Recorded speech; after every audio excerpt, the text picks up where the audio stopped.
قبیلہ زبید کا ایک شخص مکے آیا، زبیدی، ایک مکے میں منڈی لگتی تھی، اس کا نام تھا حضورہ۔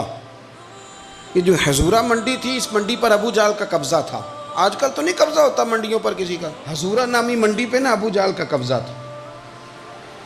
اونٹ بڑے خوبصورت تھے، شاندار تھے۔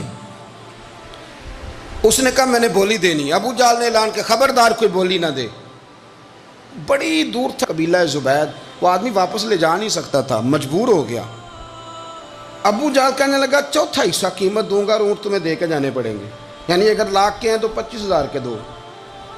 بندہ بڑا پریشان ہوا، چودھریوں سے بات کی تو کہنے لگے بدماش بڑا ہے، ہم شریف لوگ ہیں، شریف اور بزدل میں، بزدلی کو شرافت کا نام نہ دو، پکی بات کر رہا ہوں، شریف اور بزدل میں شریف ضرور بنو پر بزدل نہ بنو۔ جی ہم جی شریف لوگ ہیں جی، وہ کیا مطلب؟ کوئی پاس نہ آیا، وہ بیچارہ نہ کونے میں بیٹھ کے رونے لگ گیا، کہنے لگا میں کدھر جاؤں یارو، میں واپس بھی نہیں لے جا سکتا، اور چوتھے حصے میں دے کیسے جاؤں، اتنا نقصان۔ وہ رو رہا تھا تو کہیں حضرت زید بن ارقم نے سن لیا۔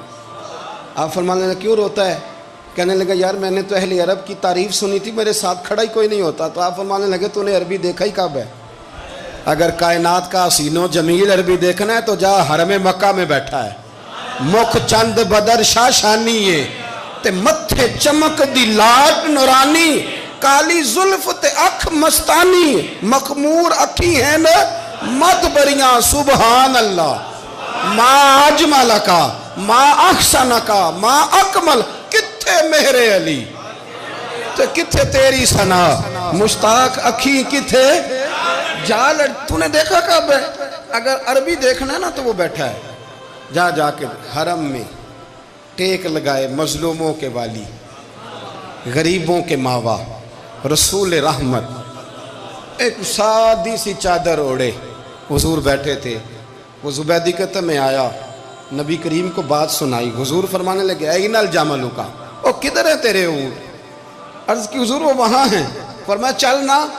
حضور کوئی بولی نہیں لگا رہا، کوئی خرید نہیں رہا، ابو جہل گھنٹا پڑا، اس کے ڈر سے سہم گئے۔ حضور فرمانے لگے چل نہ، میں بولی لگاتا ہوں۔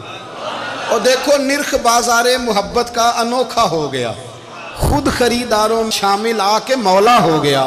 نبی کریم نے حضرت سعد بن ابی وقاص کو بلایا، حضرت عمر کو، حضرت ابو بکر کو، مدد کے لیے نہیں۔ حضور فرمانے لگے میری جیب میں پیسے تھوڑے ہیں، ظاہری طور پہ تھوڑے ہیں، ورنہ تو کائنات کے خزانوں کی کنجیاں حضور کے پاس، تھوڑے تھوڑے پیسے دو بھی بولی دینی ہے۔ سب سے پیسے لیے میں چلو بولی لگانے چلے۔ حضور آئے، اللہ اکبر، یہ میرے رسول کا طریقہ ہے، آؤ ذرا تھوڑی دیر کے لیے سوچیں۔ ابو جہل بیٹھا ہے بڑی مسند پہ، قربان جاؤں مدینے والے حبیب۔ وہ زبیدی کہتا اس کے کپڑے مہنگے تھے، حضور کے سادے تھے، اس نے بڑی پگڑی باندھی تھی، حضور کی سادی تھی۔ کہتے ہیں وہ آنکھیں اٹھا کے بات کرتا، مدینے والے نبی آنکھیں جھکا کے بات کرتے۔ وہ بولتا جاتا، حضور تھوڑے تھوڑے سادے سادے ٹھہر ٹھہر کے جملے بولتے۔ کہتے ہیں نبی کریم علیہ السلام اس کے ساتھ آ کے حضور بیٹھ گئے اور فرماتے ہیں میرے رسول کریم نے اپنا جبہ سیدھا کیا، پگڑی کو حضور نے سیدھا کیا اور فرمایا چل لگا بھائی بولی۔ ایک اس نے لفظ بولے، پھر حضرت ابو بکر نے بولی دی، پھر حضرت عمر نے دی، پھر سعد بن ابی وقاص نے دی، پھر زید بن ارقم نے دی، پھر رسول کریم نے دی۔ وہ کہتا ہے جتنے میں بیچنا چاہتا تھا نبی پاک نے ڈبل میں میرے اونٹ خریدے، ڈبل میں اونٹ خریدے میرے رسول۔ سلام اس پر کہ جس نے دشمنوں کو بھی قبائیں دی، سلام اس پر کہ جس نے گالیاں سن کر دعائیں دی۔ اور میرے اعلیٰ حضرت کہنے لگے جاؤ جا کے اعلان کر دو، غم زدوں کو رضا مجدہ دیجئے کہ ہے، بے کسوں کا سہارا ہمارا، بے کسوں کا سہارا، جاؤ غم زدوں کو رضا مجدہ دیجئے کہ ہے، بے کسوں کا سہارا۔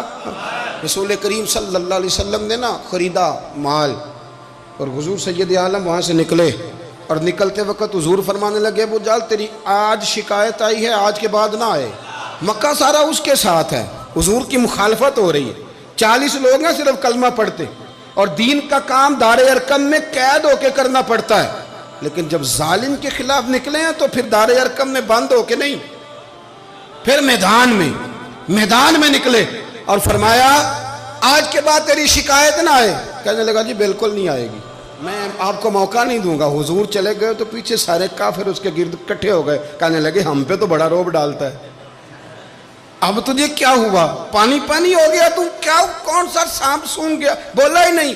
کہنے لگا مجھے لات و منات کی قسم, جب مصطفیٰ کریم میرے پاس آئے تو ان کے ساتھ ایسی ایسی طاقتیں تھیں, نیزے تھے, برچیاں تھیں, بھالے تھے, مجھے لگتا تھا میں نے سی کی تو میرے ٹکڑے ٹکڑے کر دیں. کہنے لگے جب پاگل ہو گیا, ان کے پاس تو چھڑی بھی کوئی نہیں تھی, وہ تو خالی ہاتھ ہیں, بکواس کرتا ہے, کچھ بھی نہیں تھا. کہنے لگا مانو نہ مانو, ان کے پاس بڑا کچھ تھا. اور اگلی بات جو اس نے کی وہ تاریخ میں محفوظ ہے, وہ تاریخ میں محفوظ ہے, وہ تاریخ میں محفوظ ہے, وہ تاریخ کا حصہ ہے. ابو جہل کہنے لگا اٹھتے ہی کہ مجھے لگتا ہے جب تک محمد ابن عبداللہ موجود ہیں یہ ہمیں ظلم نہیں کرنے دیں گے, یہ ہمیں کوئی زیادتی کرنے, تاریخ میں محفوظ ہے جملہ ابو جہل کا. کہنے لگا جب تک یہ موجود ہے ہمیں کوئی زیادتی کرنے. حضرت فرمایا کرتے تھے زندہ نبی کے ماننے والوں زندہ بن کے زندگی گزارو. زندگی زندہ دلی کا نام ہے, مردہ دل کیا خاک جیا کرتے ہیں, جو قومیں سر اٹھا کے جیتی ہیں وہ زندہ ہوتی ہیں. اس لیے اپنی زندگی میں حق کے خود اختیاری پیدا کریں, جینا سیکھیں, لڑنا سیکھیں, میدان میں رہنا سیکھیں. سہم سہم کے وقت نہیں گزرے گا, ظلم سہنے سے بھی ظالم کی مدد ہوتی ہے. لہٰذا حق لینا سیکھیں, حق پر کھڑے ہونا سیکھیں, اپنے مزاج میں یہ باتیں پیدا کریں. مجھے خاتون نے پوچھا, میرا بھائی کہتا ہے حصہ لے لے پھر میرے مرے کا منہ نہ دیکھنا. میں کہ پتر تو حصہ لائے نہ منہ ویکھی ہوتا, کوئی ضرورت نہیں, منہ ایسے ظالم کا منہ ویسے بھی نہیں دیکھنا چاہیے جو بہنوں کا حصہ کھا جائے. میں نے کہا تو منہ دیکھنے کی کوئی ضرورت ہے, یہ کوئی بلیک میلنگ ہے. ابا کہتا ہے حصہ لے لو منہ نہ دیکھنا. میں کہا بالکل نہ ویکھی, تو بلکہ آنکھ میں ویکھنا بھی نہیں چاہتی, تو ادھر رکھ, اللہ رسول نے مقرر کیا میرا حصہ. کیا فلسفہ ہے ہمارا, جو بات غلط ہے اس پہ لوگوں کو بلیک میل کرتے ہو. جائز بات پہ ڈٹنا سیکھو. آپ جب ڈٹ جاتے ہیں نا تو پھر اللہ مدد کرتا ہے, پھر اللہ تتنزل علیہم الملائکہ, پھر اللہ فرشتے بھی نازل کرتا ہے. حضور نے فرمایا جو جان کی حفاظت کرتے مر گیا وہ بھی شہید, جو مال کی حفاظت کرتے مر گیا وہ بھی شہید, جو دین کی حفاظت کرتے مر گیا وہ بھی, جو خاندان کی, اپنے گھر کی, اپنے بچوں کی حفاظت کرتے مر گیا وہ بھی. تو اتنا بڑا درجہ حضور نے بیان کر دیا ہے. تو کبھی بھی زندگی میں ظالم کے سامنے سرنگو نہ ہونا, کچے پلپلے ہونے کا کبھی بھی اظہار نہ کرنا, کھڑے رہنا. جو کھڑا رہتا ہے رب اس کے ساتھ رہتا ہے. اللہ سمجھنے کی توفیق عطا فرمائے.